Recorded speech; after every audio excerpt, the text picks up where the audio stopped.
Halo sobat, apa kabar? Ketemu lagi di channel Naga. Di sini saya akan melanjutkan part film Donghua full spoiler. Tanpa lama-lama lagi kita tonton sampai habis. Wajah yang muncul di depan Xiao Yan bukanlah wajah yang asing. Saat itu, dialah yang secara pribadi mengakhiri hidup orang itu.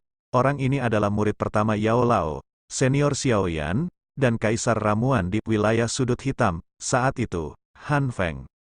Han Feng saat ini jelas tampak sedikit lebih tua dibandingkan saat itu. Matanya, yang menatap Xiao Yan, dipenuhi dengan kebiadaban yang kental. Kalau bukan karena Xiao Yan saat itu, dia bisa terus mendominasi wilayah pelosok hitam ini.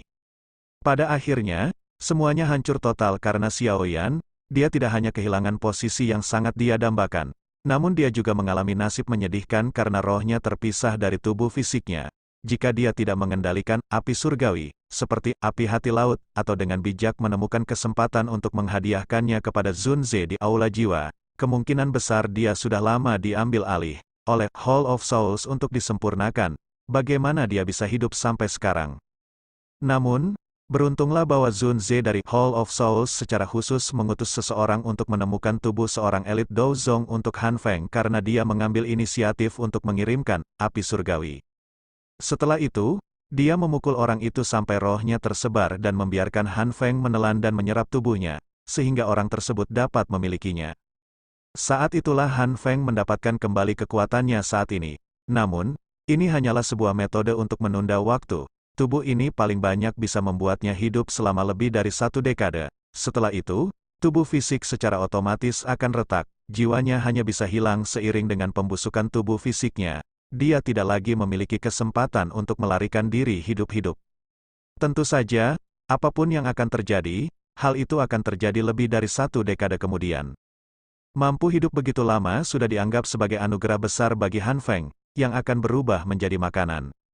Selama sisa hari-harinya, kekejaman dan niat membunuhnya terhadap Xiao Yan, orang yang telah mengubahnya menjadi seperti ini, perlahan-lahan melonjak ke tingkat yang menakutkan.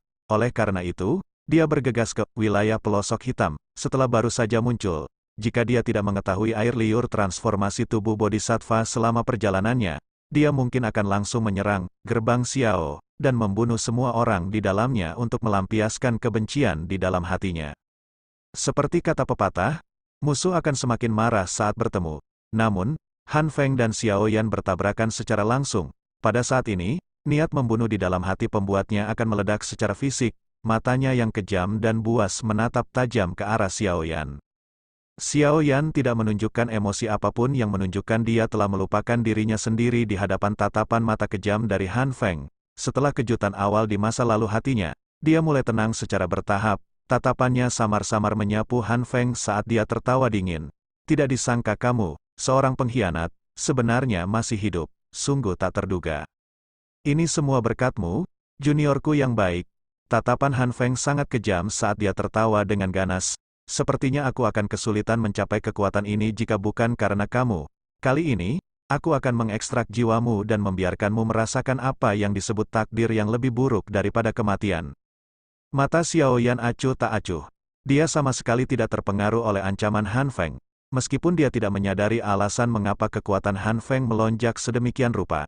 Xiao Yan saat ini juga bukan lagi pemuda yang harus mengandalkan peningkatan besar dalam kekuatannya untuk mencapai puncak kelas Douhuang. Xiao Yan saat ini sudah menjadi Douhuang bintang 4 yang asli.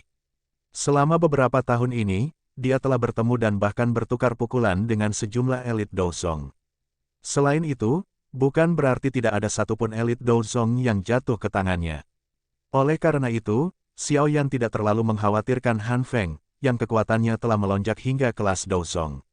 Jika mereka benar-benar terlibat dalam pertarungan habis-habisan, tidak pasti siapa yang akan mati.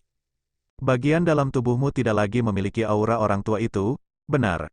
Aku sudah lupa, orang tua itu benar-benar jatuh ke tangan Hall of Souls. Mengapa?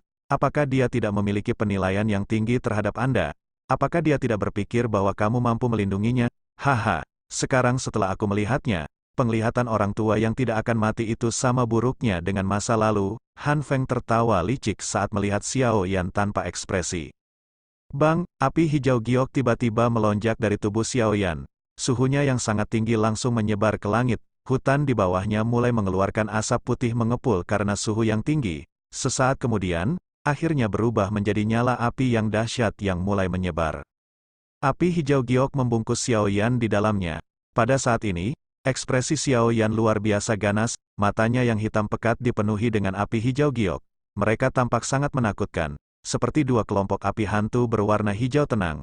Niat membunuh yang kejam menerkam wajah ganas Xiao Yan seperti binatang prasejarah yang ganas. Niat membunuh seperti itu belum pernah terjadi sebelumnya. Saat para tetua dari lembah api iblis bertingkah angkuh, tawa lama terdengar di langit bagaikan guntur. Segera, sesosok manusia bergegas mendekat dan muncul di langit area ini dalam beberapa saat. Aura agung seperti aliran deras melonjak dan menekan aura para tetua dari lembah api iblis. Ekspresi Han Feng langsung tenggelam saat melihat sosok manusia tua muncul di langit.